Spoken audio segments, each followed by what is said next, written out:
Hello, everyone. First of all, I did finally get a haircut. It felt so good to get a haircut. Secondly, I've had a special request to tell a story from one of my many fans.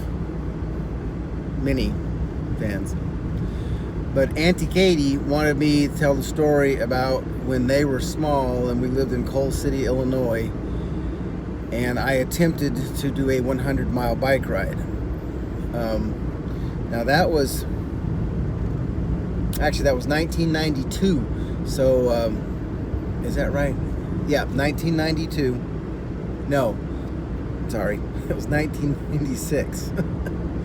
Anyway, so Jenny and Katie were still, quite young, and there was no Caleb at that time, and but I was in pretty good shape. I mean, that's when I used to run, and I had a fairly good bike, and I used to ride quite a bit. And so a guy that I knew asked me if I wanted to do a 100-mile bike ride with him and two other guys. And I mean, that year probably the most I had ridden was maybe a 30-mile bike ride. But I thought, okay, but I'm in good shape. I can do this. It'll be fine. It was not fine. So we got up that morning and went with these guys, and we started riding, and we rode from Coal City out toward, Katie and Jenny would know this, out toward Starved Rock. And on the way out, it was great. I mean, it was a beautiful day. The wind was at our back, which, as you may or may not know, makes bike riding so much easier. There weren't many hills. It was just, the first 50 miles, and actually it was a little bit more than 50 miles. I think it was 54 miles on the way out. Anyway, was just great. We were just flying along. And then when we got to the turn, we made the turn, and the wind was blowing, and the way back was slightly different route, and there was more, and there were more hills. And so the guys that I was riding with, who obviously were better trained than I was and were ready for this, they kind of were having to wait for me. And I told them, just to go ahead, that I'd be fine, but I was getting tired and I was slowing down. So probably about maybe at the 60-mile point, I realized that my knees were starting to bother me, especially my right knee. So I would get off every now and again and walk.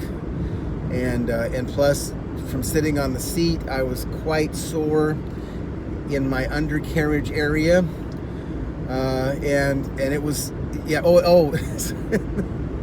and my wrists were starting to hurt. I mean, I was really not trained for this bike ride, but I just said, I can do this. It may take a while, but I can finish. And so every 15 or 20 miles or so, they have these things that they're called SAG stations, which is where they have water and food and Gatorade, just to take a place to take a break and get rehydrated or whatever. So I stopped at one, and at this point it probably was 75 or 80 miles, and they said, "Are you sure you want to go on?" And I said, "Yeah, I can do it. I can keep going." So again, I was like numb. I mean, except for pain, I was just numb from the waist down. Both my knees were killing me. Again, my wrists were just getting worse. It was just, I was in bad shape. So I got to the 90-mile SAG station. There's only 10 miles left. You would think I could do it, but I just couldn't. I just told the people at the place, I said, I can't get back on that bike, and I don't think I could have. I mean, I've never been a marathon runner or anything like that, but I think I truly learned that day what people say when you hit the wall and you just can't go on, and I just couldn't. So they loaded. They had vans for this purpose at the SAG stations, and so they loaded my bike up. I got in the thing. They drove me back to the high school or the elementary school in Coal City where this thing had started. Unloaded my bike. Well, the problem is that I still had to get home, and this was a time I don't think we had a cell phone. I don't recall, but I don't think so. So I remember I had to ride the bike home, And after not being on that bike and having to climb back on that bike, it was really, really uncomfortable, and it was just like, what is I'm trying to, like, I just dreaded it. And then my right knee, which had been sore for, since the 50 some mile point or whatever, had stiffened up. And so I could barely pedal. It was just so anyway, so I got on the bike, I rode, let's just say I limped myself home, and then I went in the house, and I was in rough shape. I mean, so I thought, okay, I'm gonna take a bath, because I thought that'll make me feel better if I can.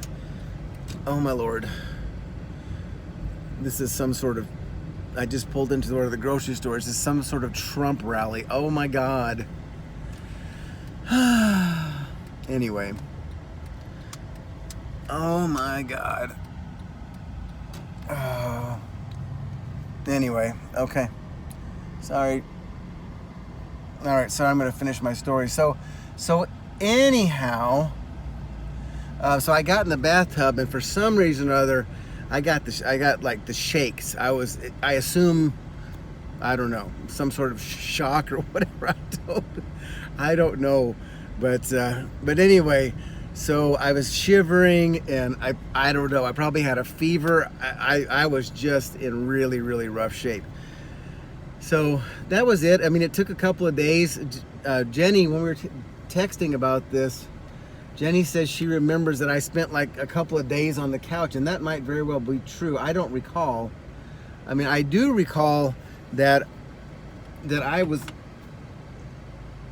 continued to have some pain and that sort of stuff for quite some time. Anyway, so the lesson is, if you're going to try to do something that is that difficult, then you should train for it. Okay, there you go, Kate, as per your request. Love y'all.